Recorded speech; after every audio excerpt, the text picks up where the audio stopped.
ನೋಡು ಯಾರ್ದೋ ಕಾಲ್ ಬರ್ತಿದೆ. ಯಾರ್ದಮ್ಮ ಕಾಲು? ಯಾರಂತ ಪಿಕ್ ಮಾಡಿ ನೋಡು. ಸರಿ ಇರು ನೋಡ್ತೀನಿ.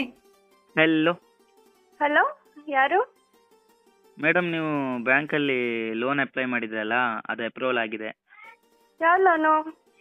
ಬ್ಯಾಂಕಲ್ಲಿ ನೀವು ಪರ್ಸ್ನಲ್ ಲೋನು ಮನೆ ಇಟ್ಟು ಏನಾದರೂ ಮಾಡ್ತೀನಿ ಅಂತ ಹೇಳಿದ್ರಲ್ಲ, ಅಪ್ರೂವಲ್ ಆಗಿದೆ. ಹೌದಾ, ಗೊತ್ತಿಲ್ಲ ಅಲ್ಲ. ಓಕೆ, ಮಾಡಿಲ್ವಾ? ಇಲ್ಲ ಮಾಡಿಲ್ಲ. ಯಾವ ಬ್ಯಾಂಕಿಂದ ಹೇಳಿ? Madam, thank you madam. ದೇವ್ರೇ, ಇವಾಗಲಾದರೂ ಕಾಲ್ ಪಿಕ್ ಮಾಡಿಸೋ ಥರ ಮಾಡಪ್ಪ. ಅಮ್ಮ ಪಿಕ್ ಮಾಡಿಬಿಟ್ರೆ ಇನ್ನೇನು ಮೇಂಟೈನ್ ಮಾಡಲಿ ನಾನು. ಹೆಲೋ. ಹೆಲೋ. ಅಪ್ಪ, ಅಮ್ಮನ ಹತ್ರ ಎಲ್ಲ ಫೋನ್ ಮಾಡೋಕೆ ಪಿಕ್ ಮಾಡೋಕ್ಕೆಲ್ಲ ಕೊಡ್ತೀಯಲ್ಲ, ಅಷ್ಟು ಕಾಮನ್ ಸೆನ್ಸ್ ಇಲ್ವಾ ನಿಂಗೆ? ತಲೆಯಲ್ಲಿ ಏನು ಹಿಡ್ಕೊಂಡಿದ್ಯಾ? ಯಾಕೆ ಬೈತಿದ್ದೀರಾ? ಯಾರು ನೀವು? ಯಾರಂತ ಗೊತ್ತಿಲ್ಲ ಅಂದ್ರೆ ಗೊತ್ತು ತಾನೆ, ಗೊತ್ತು ಮಾಡ್ಕೊಳಕ್ಕೇನು? ಅದು ಬಿಟ್ಟು ನನಗೆ ಬೇರೆ ಹತ್ರ ಗೊತ್ತಿಲ್ಲ ಯಾರು ಅಂತ. ಯಾರಂತ ಹೇಳಿ. ಯಾರು ಅಂತ ಗೊತ್ತಿಲ್ಲ ಅಂದ್ರೆ ಗೊತ್ತು ಮಾಡ್ಕೋಬೇಕು. ಅದನ್ನ ಬಿಟ್ಟು ಅಮ್ಮನ ಹತ್ರ ಎಲ್ಲ ಪಿಕ್ ಮಾಡಿಸೋದಲ್ಲ. ತಮ್ಮ ಫೋನ್ ತಾನೆ, ನನ್ನ ಫೋನ್ನ ತಾವೇ ಪಿಕ್ ಮಾಡಬೇಕು, ಬೇರೆಯವ್ರು ಪಿಕ್ ಮಾಡೋದಲ್ಲ. ಅದು ಅಮ್ಮ ಕೊಡ್ಸಿರೋ ಫೋನ್ ಅಲ್ವಾ? ಅಮ್ಮ ಪಿಕ್ ಮಾಡಿದ್ರೆ ಏನಾಗುತ್ತೆ?